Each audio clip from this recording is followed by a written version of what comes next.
Hello, नमस्कार, आदाब। मैं हूं मोहम्मद अहमद काज़मी, लेकर आया हूं आपका पसंदीदा कार्यक्रम आपके रूबरू। मीडिया स्टार वर्ल्ड लगातार ये कोशिश कर रहा है कि आपके पास सही खबरें पहुंचें और सही नैरेटिव पहुंचे। चूंकि जो जो वेस्टर्न मीडिया है, जो उनके साथ लगा हुआ गोदी मीडिया है, वो आपको बिल्कुल दूसरी तरफ ले जाना चाहता है, बिल्कुल उसी तरह से जैसे प्रोपेगेंडा करके हुकूमतों के और अवाम के सोच बदली जाती है। वो प्रोसेस बहुत तेजी से, बहुत शिद्दत से चल रहा है। जालिम को मजलूम और मजलूम को जालिम बना करके पेश किया जा रहा है। इस वक्त ईरान और अमेरिका के बीच जंगबंदी के समझौते पर बात हो रही है। अल अरेबिया ने रिपोर्ट दे दी है कि कोई एग्रीमेंट तैयार हो चुका है। कुछ पॉइंट्स भी उन्होंने पब्लिसाइज कर दिए हैं। पाकिस्तान के आर्मी चीफ तेहरान में है। कतर का भी एक डेलीगेशन तेहरान में है। अब सूरत हाल क्या है? ट्रंप एक तरफ कह रहे हैं बातचीत अच्छी चल रही है, दूसरी तरफ हमले की धमकी भी दे रहे हैं। क्या कुछ है, ये सब समझना बहुत मुश्किल हो गया है कि आने वाले वक्त में क्या होगा। लेकिन फिर भी जानकार लोग चीजें समझते हैं, तजर्बे की रोशनी में कुछ बताते हैं। आज एक बार फिर मैं बात कर रहा हूं, हमारे खास मेहमान हैं आफताब कमाल पाशा साहब, जो वेस्ट एशिया के जाने माने एक्सपर्ट हैं। जवाहरलाल नेहरू यूनिवर्सिटी में गल्फ स्टडीज के हेड रह चुके हैं। उसके अलावा डिप्लोमेट के तौर पर भी काम कर चुके हैं। बहुत से अखबारात में मज़ामीन उनके छपते हैं, बहुत सी किताबें उन्होंने लिखी हैं। उन्होंने हमें वक्त दिया, उनके लिए हम शुक्रगुजार हैं। आफताब कमाल पाशा साहब, आपने हमें वक्त दिया, बहुत बहुत शुक्रिया।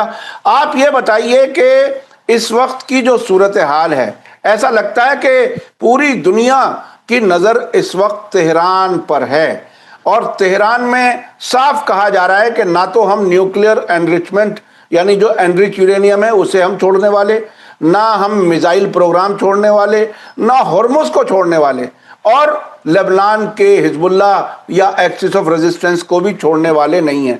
लेकिन ये अरब मीडिया में ये क्या उत्सुकता है कि उन्होंने एक खबर छाप दी, इस हद तक बता दिया कि इन पॉइंट्स पर मामला तय हो रहे हैं। आप कैसे देख रहे हैं? जी शुक्रिया काज़मी साहब। देखिए, डिप्लोमेटिक डेवलपमेंट्स काफी तेजी से फैल रही हैं और बढ़ रही हैं, और वॉशिंगटन से लेके बीजिंग तक और मॉस्को से लेके मस्कत और ये मिस्र और तुर्की, कतार, सभी जगह जो है इतने बड़े पैमाने पे इतने तेजी से हालात आगे बढ़ रहे हैं कि लगता है कि डिप्लोमेसी सुपर एक्टिव हो गई है। और अचानक जो है presidents, prime ministers, foreign ministers गंभीरता से सोच रहे हैं कि हमें ये जंग को कैसा रोकना है। और ये सब चीजें हैं, मेरे ख्याल से अमेरिका के दबाव या इजराइल के अमेरिका के ऊपर दबाव से लागू हो गए हैं, जिससे चीन के ऊपर कोई असर नहीं हो रहा है। ये लगातार जो थ्रेटनिंग लैंग्वेज सभी कैपिटल से जो है पायतख्त से आ रही है, इससे ईरान मुतासिर नहीं हुआ है। ईरान ने अपने जो शराइत रखा है वो बरकरार हैं। बेसिकली दो हैं, एक न्यूक्लियर मुद्दे को लेके और दूसरा स्ट्रेट ऑफ हॉर्मुज को लेके। तो मेरे ख्याल से ये वहाँ के सुप्रीम लीडर सैयद मुस्तफा खामने ने साफ कह दिया कि यूरेनियम जो एनरिच हुआ है वहीं रहेगा ईरान में, और हमारा हक है एनरिच यूरेनियम को आगे बढ़ाना, और इसको हम किसी भी तरह सरेंडर नहीं करेंगे। दूसरा, चूंकि अमेरिका और इजराइल ने हमला किया और इतने बड़े पैमाने पे बर्बादी मचाई ईरान में, जिससे अरबों का नुकसान हुआ है, और कॉम्पनसेशन देने के लिए तैयार नहीं है, रिप्रेशन पे बिल्कुल बात नहीं हो रही है, और खाड़ी देश भी इसमें आके ईरान की मदद नहीं कर रहे हैं। तो उन्होंने कहा कि ये हॉर्मोस कंट्रोल से ही कॉम्पनसेशन के पैसे टोल के जरिए लिए जाएंगे और सिक्योरिटी जो मुहैया करा सकती है ईरानी नेवी IRGC द्वारा, वो हम बरकरार रखेंगे, हमारे कंट्रोल में रहेगा। ओमान के साथ मिलकर उन्होंने नई अथॉरिटी करी। ये दो मसले जो है अमेरिका को सता रहे हैं। पहला मसला तो इजराइल से जुड़ा हुआ है। नेतन्याहू दिन रात कहते आ रहे हैं कि किसी न किसी तरह इस एनरिच यूरेनियम को ईरान से बाहर लाया जाए। उन्होंने कोशिश की, लेकिन वो कब्रिस्तान का अड्डा बन गया। C-130 और जो नेवी सील्स भेजे गए थे उनका खात्मा कर दिया ईरानी फौज ने। और दूसरा जो है, अमेरिका के पास इतनी फाइनेंशियल सिक्योरिटी नहीं है कि वो $290 बिलियन का कॉम्पनसेशन ईरान को दे, क्योंकि पहली बात तो वो मानते नहीं कि उन्होंने जंग किया, और दूसरी बात यह है कि वो देने के लिए तैयार नहीं है, और असेट्स फ्रीज करने के लिए भी आगे पीछे हो रहे हैं। और खाड़ी के देशों को जो वो देने की उम्मीद थी वो भी खत्म हो गई, क्योंकि उनके पास भी पैसे खत्म हो रहे हैं और अमेरिका ने वर्चुअली उनके जब्त कर रखा है जो भी इन्वेस्टमेंट था। तो अब ये पैसे की किल्लत जो है, ईरान अपने बलबूते पे टोल लेके उसको कॉम्पनसेशन की तरह रिपेयर करना चाहता है जो भी नुकसान ईरान का हुआ है। ये दो मसले जो है अमेरिका को हार से मानने के लिए प्रिवेंट कर रही है। अमेरिका जो 27 फरवरी से पहले हॉर्मुज खुला था, उसको अब देखना नहीं चाहता कि ईरान का कंट्रोल दबदबा हासिल हो गया, और पूरी दुनिया को अब जो है वो चिकन नेक बोल के दबा सकता है, किसको आना है, किसको जाना है, किसको सांस लेना है, और किसको दम तोड़ के वहीं समंदर के तहत में जाना है बोल के। तो ये बिल्कुल उसको नामंजूर है। और दूसरा जो है, ट्रंप किसी भी हालत में नेतन्याहू को नाराज नहीं करना चाहता है ये यूरेनियम के मसले को।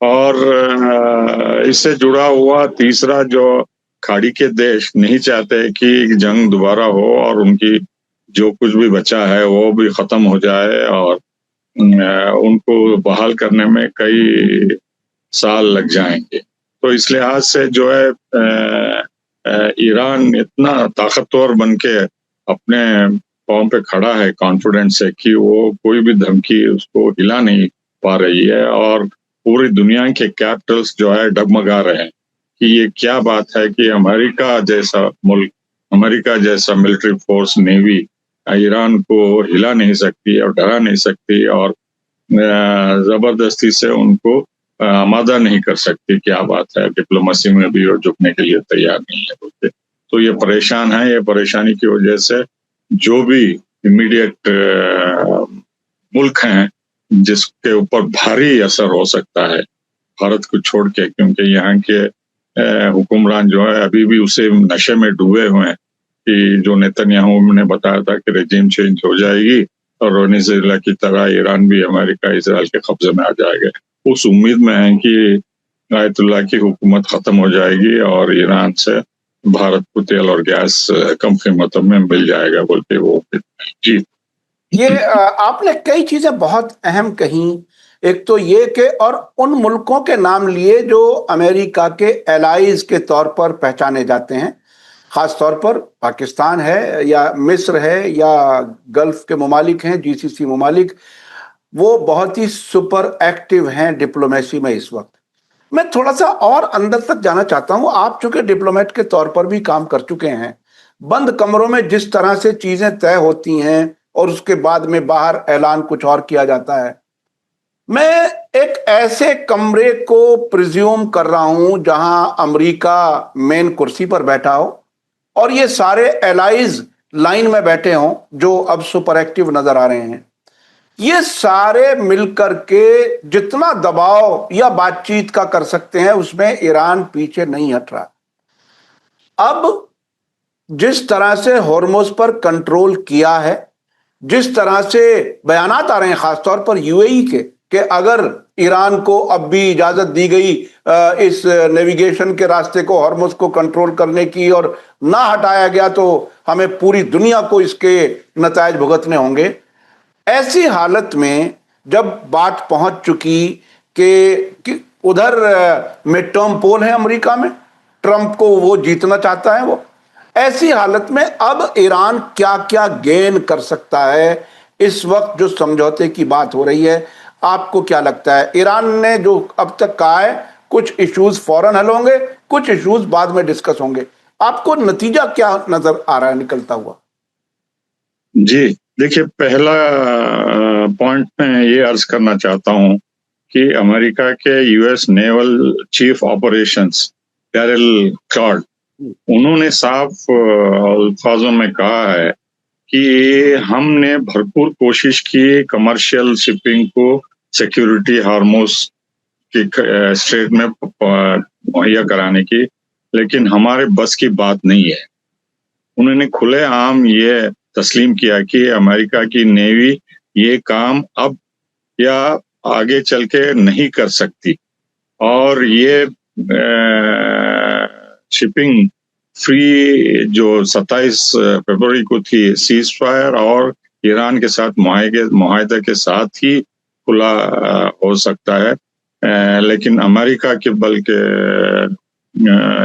ये कमर्शियल शिपिंग को सिक्योरिटी प्रोवाइड नहीं कर सकते बोल के वो खुले आम एडमिशन कर लिया है।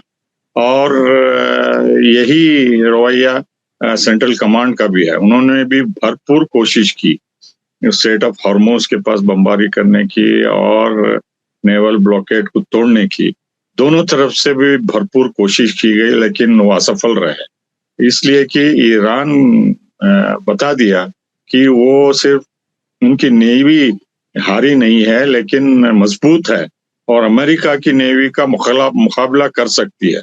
देखिए, ट्रंप बार बार कहते आते रहे हर दिन रात कि ईरान की नेवी जो है समंदर के तहत में पहुंच गई, लेकिन हर बार ईरान यही साबित करके दिखाता है कि उनकी नेवी स्ट्रांग है, मजबूत है और अमेरिका की नेवी को पीछे हटा सकता है। और ये कंफर्मेशन अमेरिका के चीफ नेवल ऑपरेशन से हुआ है,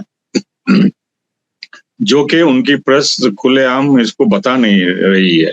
तो लेकिन ये आम पूरी दुनिया को पता चल गया है कि अमेरिका की नेवी बेबस है ईरान की नेवी की तरह। तो इससे ये बेसिक पॉइंट है कि जो अमेरिका करना चाहता था वो कर नहीं पा रहा है। और इससे जुड़ा हुआ ये भी है कि अगर अमेरिका इजराइल के दबाव में आके बमबारी दोबारा करता है आज या एक हफ्ते बाद या हज के बाद या जभी भी, तो उसका जवाबी हमला ईरान की तरफ से जो आएगा सिर्फ अमेरिका के लिए ही नुकसानदेह नहीं होगा इस क्षेत्र में, लेकिन जो नेवी बची कुची है उस पर भी हमला होगा। और उसके तहत जो है इंडो पैसिफिक में चाइना से मुकाबला करने के लिए अमेरिका की नेवी 50% चली जाएगी, तकरीबन 50% जो है खत्म हो जाएगी, जो कि ईरान चाइना को फायदा होगा। और खाड़ी के देश इतने नर्वस हैं कि उनका वहां रहना मुश्किल हो जाएगा, क्योंकि अगर डिसैलिनेशन प्लांट्स और गैस और ऑयल पाइपलाइन जो भी बचे हैं वहां अगर बमबारी करके खत्म करते हैं अमेरिका के अड्डों के अलावा, तो उनका वहां रूल करना, वहां रहना खत्म हो जाएगा। वर्चुअली वहां से भाग निकलेंगे सभी, क्योंकि वहां बमबारी की वजह से पैलेस पे भी बमबारी होगी और डिसैलिनेशन प्लांट्स पे भी होगी और पावर प्लांट्स पे भी होगी। अगर बिजली पानी और उनके महलों पे बमबारी होती तो वो कहाँ रेगिस्तान में 50 डिग्री सेंटीग्रेड टेम्परेचर में रहेंगे, 1 मिनट के लिए भी वहां रहने पाएंगे वो और हजारों के लाखों के लोग। तो इस खदशे को देखते हुए वो दिन रात मेहनत कर रहे हैं कि किसी न किसी तरह ये जंग को रोके और जवाबी ईरानी हमले को रोके बोल के ये आग्रह कर रहे हैं, गिड़गिड़ा के रो रहे हैं सभी के सामने, चाहे रूस हो, चीन हो, अमेरिका हो, इजराइल के सामने भी। देखिए, जो भी यूनाइटेड अरब एमिरेट्स कर रहा है ये हवा में बात कर रहे हैं, इनको पता नहीं कि ईरान क्या कर सकता है उनके देश के लिए और कितना ताकतवर है ईरान बोल के। तो वो अमेरिका इजराइल द्वारा इनको इंजेक्शन और हवा में लेके जाके गलत इंफॉर्मेशन दे रहा है कि आप भी हमारे साथ शामिल हो जाइए इस जंग में अगर बमबारी होती है तो बोलते। लेकिन सबसे पहला निशाना यूनाइटेड अरब एमिरेट्स पे ईरान करेगा सबसे पहले, ताकि ये जो दूसरा इजराइल बन के उभर रहा है खाड़ी में उसको तहस नहस करे और सफ़े हस्ती से मिटा दिया जाए, ताकि दूसरा इजराइल बहरीन में या कहीं और पैदा ना हो जो ईरान के लिए खतरा होगा। तो जो ईरान बात कर रहा है कि ये जंग रीजनल वॉर नहीं रहेगी, ये इस खित्ते से दूर भी जा सकती है। उनका इशारा शायद ये है कि उनके पास जो मिसाइल हैं अब 8,000 या 10,000 किलोमीटर तक जाने वाले, अमेरिका के अड्डे जो जर्मनी में है, यूरोप में है, नाटो में है, उसको भी निशाना बना सकते हैं। ये मेरा सोचना है, क्योंकि अगर वो बात कर रहे हैं आउटसाइड द रीजन, वहीं हो सकता है। या तो अजरबैजान जो इजराइल का पिट्टू है इस तरफ ईस्ट में, नॉर्थ में, उसको भी निशाना बना सकते हैं। और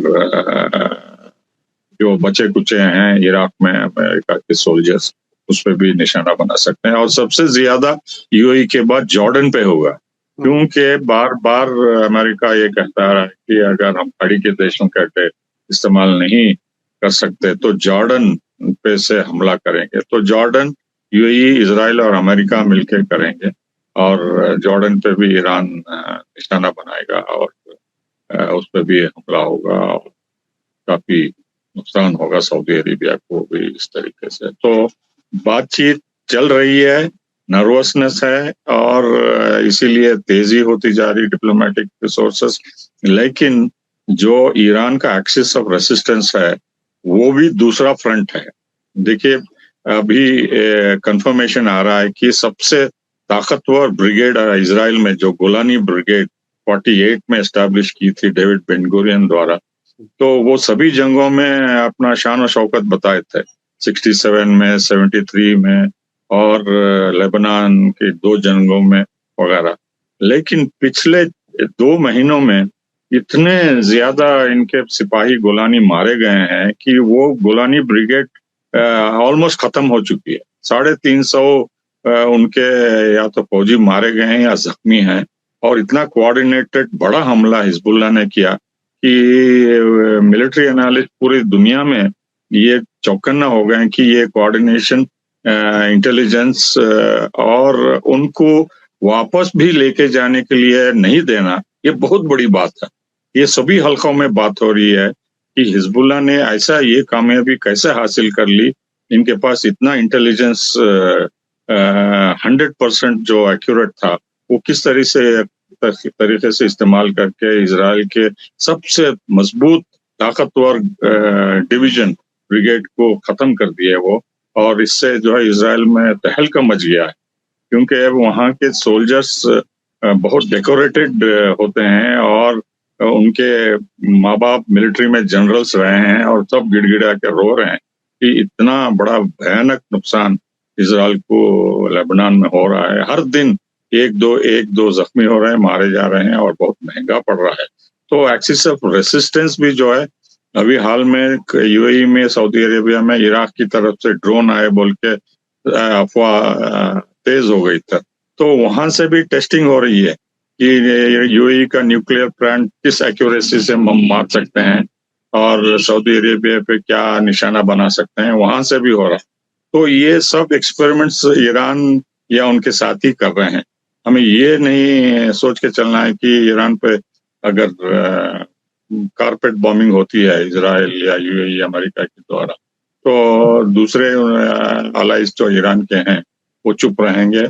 और ईरान से ये भी खबर आई है कि उनका थर्ड ऑल्टरनेटिव मुकम्मल हो गया है, और ये है कि बाब अल मंदब फोर्स से बंद किया जाएगा और इंटरनेट केबल 100% कट कर दिए जाएंगे।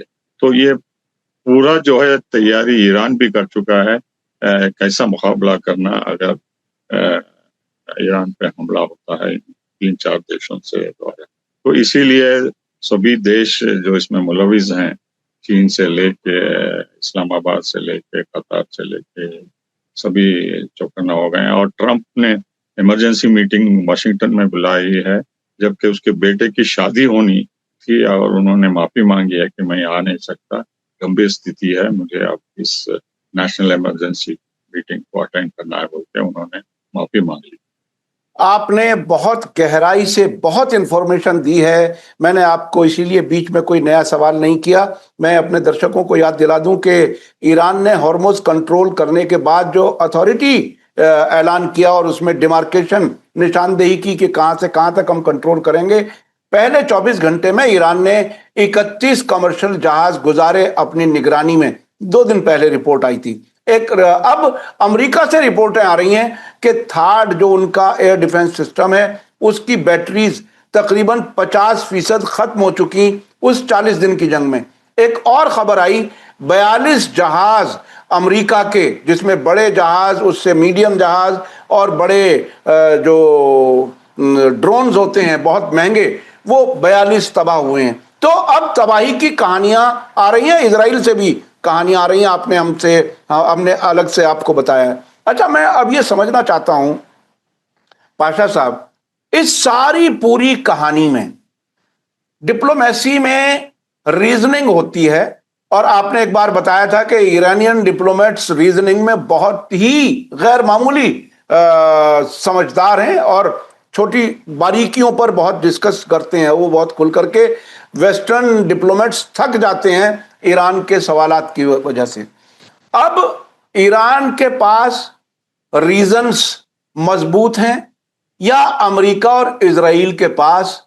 पासा किस तरफ पलटेगा जब ये नतीजे के तौर पर कोई समझौता होगा? ईरान को कितना मिलेगा, क्या कुछ मिलेगा, क्या मुमकिन है? और अमेरिका अपनी जान बचा पाएगा, थोड़ी बहुत इज्जत वो कितनी बचा पाएगा? क्या लगता है आपको? देखिए, इसमें 2 चीजें हैं काज़मी साहब। एक तो ईरान बातचीत के लिए इच्छुक है, वो इंटरेस्टेड है, चाहे कितना भी प्रेशर अमेरिका से आए और इजराइल से भी आए और खाड़ी के देशों से, लेकिन बातचीत में वो तोड़ना नहीं चाहते, डिप्लोमेसी को खत्म नहीं करना चाहते हैं। ये बताना चाहते हैं कि हम जंग के साथ साथ बातचीत के लिए भी, डिप्लोमेसी के लिए, नेगोशिएशंस के लिए, डायलॉग के लिए तैयार हैं, लेकिन उनके कुछ रेड लाइंस हैं। जैसे मैंने बताया, न्यूक्लियर इश्यू में भी वो फ्लेक्सिबल अपनी पोजीशन बताए हैं कि वो जो 20 साल का टाइम पीरियड मांग रहे हैं, यूरेनियम एनरिचमेंट नहीं करना है ईरान को बोल के, उस पर भी बातचीत के लिए वो तैयार हैं। वो कह रहे हैं कि 5 साल या 10 साल भी कर सकते हैं, और उन्होंने पहले भी बताया था कि एनरिच यूरेनियम हम मॉस्को या रूस को भेज सकते हैं बोल के। तो इसमें लचकदार रवैया अपनाने के लिए तैयार हैं वो। लेकिन असल में प्रॉब्लम ये है काज़मी साहब कि अमेरिका के गोल पोस्ट हर वक्त बदल रहे हैं। कभी उनका देखिए, बेसिक पॉइंट न्यूक्लियर इश्यू पे ईरान का यह है कि वो ईरान बम बनाना नहीं चाहते, ये बेसिक है। लेकिन ये अमेरिका अपनी जेब में रख लेके दूसरे इशू पे आना चाहता है। ये पहले कभी भी नहीं था कि आप 5 साल, 10 साल, 20 साल एनरिचमेंट पे खत्म करिए। एनपीटी के तहत और जेसीपीओ के तहत ईरान को हक था वो, और वो कर रहे थे।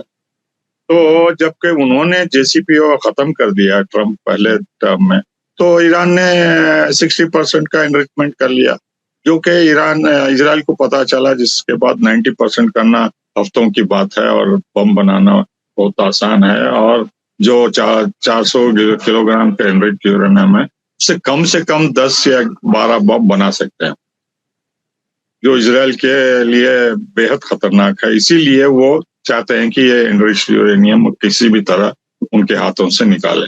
तो लेकिन जब कॉम्पनसेशन की बात आती है, तो अब ये कंसेंसस बन रहा है, खाड़ी के देश भी अमेरिका को समझा रहे हैं कि देखिए, अब हमारा तो तेल गैस बंद पड़ा है वर्चुअली, हम एक्सपोर्ट नहीं कर रहे हैं, जिससे हमारा नुकसान हो रहा है, और हमें कोई हर्ज नहीं है कि एक जहाज पे 2 मिलियन डालना टैक्स हमें कोई मुश्किलात का सामना नहीं करना पड़ा, क्योंकि कंज्यूमर को जाता है, जो शिपिंग कॉर्पोरेशंस हैं, इंश्योरेंस हैं, उनके द्वारा ये दिया जाता है रिस्क मैनेजमेंट करने के लिए। तो हमें इससे कोई खास, सिर्फ यूएई जो है चिल्ला रहा है, क्योंकि वो सबसे ज्यादा इस पे निर्भर है, और अमेरिका इजराइल के दबाव में है कि ये बेसिक राइट ईरान को देना नहीं चाहता है, क्योंकि जो नक्शा आप देखते हैं ईरान ने जो बताया है ओमान के दौरा इस खाड़ी में, ये फुजैरा और रास अल खैमा के एरिया को भी नजदीक करता है। तो वर्चुअली यूएई का ब्लॉकेड इस पर्शियन गल्फ अथॉरिटी के जरिए से हो गया है। तो इसलिए यूएई बेचैन है कि हमारा गला घोट देंगे ये ईरानी, हमें आगे चल के उनके ऊपर मुनहसिर रहना होगा बोल के उनको डर है, खौफ है कि हम उनके सैटेलाइट हो जाएंगे अगर उनकी बात हम नहीं मानेंगे। तो हमारा जो इंडिपेंडेंस रहा इतने साल से इजराइल के साथ, अमेरिका के साथ, दूसरे मुल्कों के साथ, हमने इतना बड़ा इकोनॉमिक एम्पायर बना लिया, टूरिज्म का, एविएशन का, इन्वेस्टमेंट का, हाउसिंग सेक्टर का वगैरह। तो धीरे धीरे ये खत्म हो जाएगा अगर वो ईरान की बात नहीं मानेंगे। इसीलिए वो तड़प रहे हैं, बिलबिला रहे हैं कि किसी भी तरह ये हॉर्मुज अथॉरिटी को खत्म किया जाए और इजराइल के थ्रू या अमेरिका के थ्रू डायरेक्टली वो दबाव डालना चाहते हैं, लेकिन ये सक्सेसफुल नहीं रहेंगे, कामयाब नहीं रहेंगे, इसलिए कि ये अब ईरान के हाथ में है। तो दूसरे देश, खाड़ी के देश, ये 2% जो भी टैक्स डालना चाहते हैं उससे कोई प्रॉब्लम नहीं, क्योंकि उनका पूरा मईशत जो है, पूरी मईशत ठप हो गई। उससे बेहतर है कि 2% दे के ज़कात की तरह जो है वो आगे चलना चाहते हैं। तो इससे कोई उनको मुतासिर इकोनॉमी पे नहीं पड़ेगा, क्योंकि 70-80 बैरल डॉलर क्रूड का वो मान के चलते हैं सऊदी अरब और दूसरे खाड़ी के देश, अगर उनकी इकोनॉमी नॉर्मल पे आना चाहिए। तो जैसे ही खाड़ी नॉर्मल हो जाएगी, टैक्स भी अगर देंगे तो ये 2% टैक्स उनको ज्यादा चुभेगा नहीं। तो इस लिहाज से सिर्फ आइसोलेट हो रहा है यूएई, और ये किसी भी हालत में मेरे ख्याल से कोई भी ईरानी हुकूमत, चाहे वो अमेरिका का पिट्ठू भी हो जाए, ये खाड़ी खोलने में उनके कब्जे में रहेगा, और मेरे ख्याल से ये फॉरएवर अमेरिका का ये नुकसान होगा, और ये पूरी दुनिया इसको एक्सेप्ट करेगी कि अमेरिका इजराइल द्वारा जंग करके ये खाड़ी का मसला उन्होंने खड़ा किया, और इसका बड़ी कीमत अमेरिका को, इजराइल को और दूसरे देशों को भी अदा करनी है। जी। अच्छा, अब मैं थोड़ा सा ये समझना चाहूंगा, जैसा कि यूएई के बारे में आपने कहा कि वो ये समझ रहा है कि हमने इतना इन्वेस्टमेंट किया, इतना तरक्की की अमेरिका और इजराइल के साथ ताल्लुकात के साथ, और अब ईरान का एक तरह से डिपेंड रहना पड़ेगा ईरान पर। तो ईरान हॉर्मुज कंट्रोल करके, नंबर एक मेरा सवाल यह है कि क्या तमाम जीसीसी मुल्कों के लिए अब ये मजबूरी हो जाएगी कि वो अमेरिका को नंबर 1 पर ना रख करके ईरान को नंबर 1 पर रखें, ईरान की मर्जी के मुताबिक जिएं? और जो इस इलाके के और मुल्क हैं, हमारे साउथ एशिया भी, भारत भी, क्या ये भी अमेरिका को इतना सर पे बिठा करके चलेंगे और उसके बाद भी ईरान से कोई फायदा उठा पाएंगे? और जो रेमिफिकेशंस पॉलिटिकल होंगे इस पूरे इलाके पर, जीसीसी गल्फ के मुल्कों पर और साउथ एशिया पर, क्या कुछ लगेगा? अमेरिका की दादागिरी कितनी बचेगी इसके बाद, क्या लगता है? जी, अमेरिका की दादागिरी कमजोर हो जाएगी अगर अमेरिका हॉर्मुज कंप्लीटली ईरान को लिबरेट करने में नहीं सक्सेस अचीव करता। तो ईरान अगर हॉर्मुज को अपने कंट्रोल में रखेगा तो अमेरिका को ही एक्सेप्ट करना पड़ेगा, और उसका असर और रसूख धीरे धीरे कम होता जाएगा। और आप जो खाड़ी के देशों का जिक्र करें, वो ईरान नंबर 1 नहीं रहेगा, नंबर 1 अमेरिका रहेगा, नंबर 2 रहेगा ईरान। कि ईरान भी ये रीजनल पावर है, और जो ओमान कई सदियों से जो कहता आ रहा है कि हमें अच्छी दोस्ती से रहना पड़ेगा ईरान के साथ, और जो भी सिक्योरिटी होता है उसके साथ मिलके करना होगा बोल के वो जो बता रहे हैं वो होगा। तो ईरान को जो है वो टॉलरेट करेंगे। पहले जो था वो स्कीमिंग करके उसको सांप की नाक काटने की बात करते थे पहले। अब जो है सांप धस दिया है इनको वापस, और ये बुरी तरीके से जो है सांप के जहर से अभी उभरे नहीं है, अभी आईसीयू में ही है ये। तो इनको अब पता चल रहा है कि आईसीयू में जाना और दोज़ख में या जहन्नम में जाना ज्यादा फर्क नहीं है, आसानी से टिकट मिल जाती है वहाँ। तो वहां से बचना चाहते हैं ये आईसीयू से। तो आईसीयू से बचाना कौन बचाएगा? सिर्फ ईरान ही बचाएगा। अमेरिका तो वो खत्म हो गया, उनको बचा नहीं सकता। लेकिन फिर भी ये अमेरिका के ऊपर भरोसा कर रहे हैं, क्योंकि अमेरिका के पास अभी कुव्वत है, ताकत है। लेकिन वो जानबूझ के जो है इजराइल को बचाने में यहाँ से पूरा डिफेंस दिफा शिफ्ट कर दिया। साउथ कोरिया से, नाटो से निकाल के अमेरिका इजराइल को शिफ्ट कर दिया, क्योंकि वो कमजोर हो गया था। वो उनका असल मुद्दा है। तो ये इस घाड़ी के देश सेकेंडरी हैं, सेकेंड लेवल के हैं। तो अब इनको ईरान को एक्सेप्ट करना होगा। ये खाड़ी के देशों को ईरान एक मेजर पावर है बोल के ईस्ट में एक्सेप्ट करना पड़ेगा। और वो जो इजराइल के साथ मिलके, अमेरिका के साथ मिलके 100% सिक्योरिटी है बोल के जो नशे में डूबे थे, वो नशे में जाके उनको बहुत नुकसान हुआ है। और जो रियलिटी है उनके पास पड़ोसी की तहत, उनको एक्सेप्ट करना पड़ेगा। और धीरे धीरे एक्सेप्ट कर रहे हैं यूएई के एक्सेप्ट यूएई। तो अब ये ओमान जो बता रहा था पहले से, जो कि ईरान के साथ हमें अच्छे ताल्लुकात रखना होगा, तो वही होगा कुवैत को, बहरीन को, कतार को और सऊदी अरेबिया को और इराक को भी। क्योंकि इराक में भी काफी कुछ लोग हालांकि ईरान के इन्फ्लुएंस में हैं, लेकिन अमेरिका की दबाव से, इजराइल के दबाव से वो बहुत कुछ प्रॉब्लम्स भी क्रिएट करते हैं ईरान इराक के रिलेशंस में। तो इराक भी जो है दूसरे खाड़ी के देशों के साथ अब 100% ईरान को एक्सेप्ट कर रहा है कि ईरान को हम आइसोलेट नहीं कर सकते, उसको डिग्रेड नहीं कर सकते, उसको हम रेजिम चेंज नहीं कर सकते, और उसका तसल्लुत स्टेट ऑफ हॉर्मुज़ में खत्म नहीं कर सकता। ये सब रियलिटी है। अमेरिका अगर एक्सेप्ट करता है तो इनको भी दुम दबा के जो है एक्सेप्ट करना ही पड़ेगा।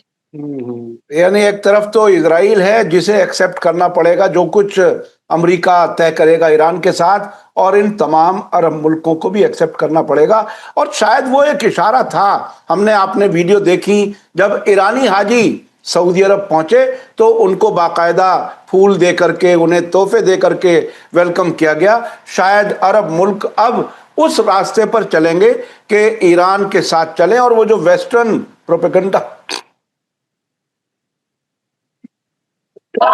माफ कीजिएगा, और वो जो वेस्टर्न प्रोपेगेंडे के जरिए सुन्नी शिया वाला टकराव कराते रहते थे, वो भी शायद कम होगा। भारत के बारे में क्या कहते हैं? भारत अमेरिका से कितना नजदीक रह पाएगा अगर ईरान के हॉर्मुज़ से सारे फायदे उठाने हैं तो?